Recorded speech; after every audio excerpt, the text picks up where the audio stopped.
Il y a un autre point de presse du maire Labaume pour cette fois parler des taxis. Il était flanqué du porte-parole du regroupement des intermédiaires de taxis de Québec, Abdallah Oumsi.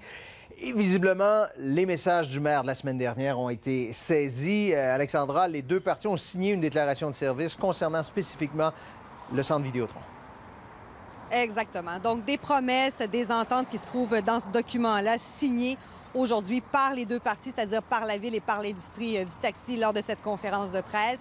Parlons d'abord des promesses de la Ville. L'amphithéâtre se trouve à ma droite. Ici, c'est le boulevard Amel. C'est là le problème. Quand on quitte l'amphithéâtre, il y a une voie réservée. Mais de l'autre côté, il n'y en a pas.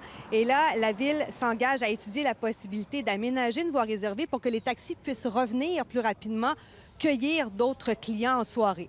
Voyez les feux de circulation. On s'engage à ce qu'ils soient clignotants les soirs de grands spectacles et de fournir également les effectifs comme des policiers pour pouvoir assurer donc une fluidité de la circulation. Et on va mettre en place également zones de débarcadère et des zones d'attente pour les taxis. Maintenant, parlons des engagements des chauffeurs de taxi. 300 véhicules les soirs de grands spectacles.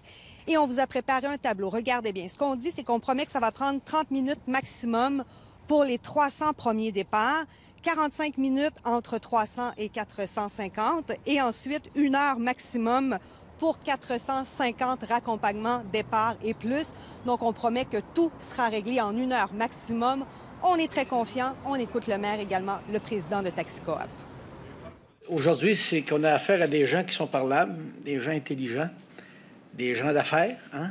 Et ce qu'on a là, c'est une première au Québec. Là. Je pense pas qu'on aura vu ça. Alors, aujourd'hui, moi, je suis très fier de ce qu'on fait là. Ça veut dire que l'intelligence est au pouvoir.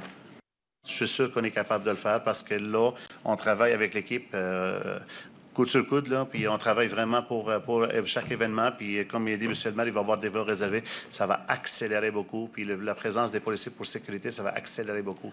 Soyez-en certains. Et là, Alexandra, vous nous avez parlé de temps bien précis. On va suivre ça à la lettre, là.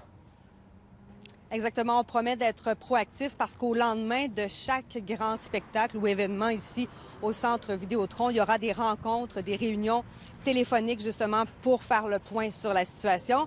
Et vous savez, puisqu'on se trouve à quelques pas de l'autoroute Laurentienne, le maire Régis Labaume a dit aujourd'hui que son plan allait régler la situation. Par contre, il n'a pas été possible d'en apprendre davantage. Il faudra être patient encore. Et on le sera. Merci, Alexandra. Justement, parlons de l'entreprise Uber qui propose au gouvernement Couillard de mettre sur pied un projet pilote qui lui permettrait d'offrir ses services de transport. En commission parlementaire sur le projet de loi 100 qui vise à encadrer les services de taxi, le directeur général d'Uber au Québec, Jean-Nicolas Guillemette, s'est dit prêt à suspendre les activités de la compagnie en attendant que le projet pilote soit appliqué. Il propose donc qu'Uber ait un statut distinct de l'industrie du taxi, mais ils accepteraient les compagnies de covoiturage urbain.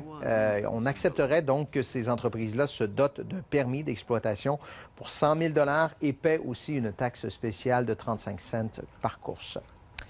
Et d'ailleurs, il sera question de tout ça un peu plus tard avec M. Oumsi. Vous l'avez vu dans le reportage tout à l'heure. Il sera sur notre plateau à 18h30. D'ailleurs, si vous avez des questions ou des demandes d'éclaircissement sur ce que nous racontait Alexandra Duval tout à l'heure, écrivez-moi dès maintenant, soit par courriel ou encore par les médias sociaux.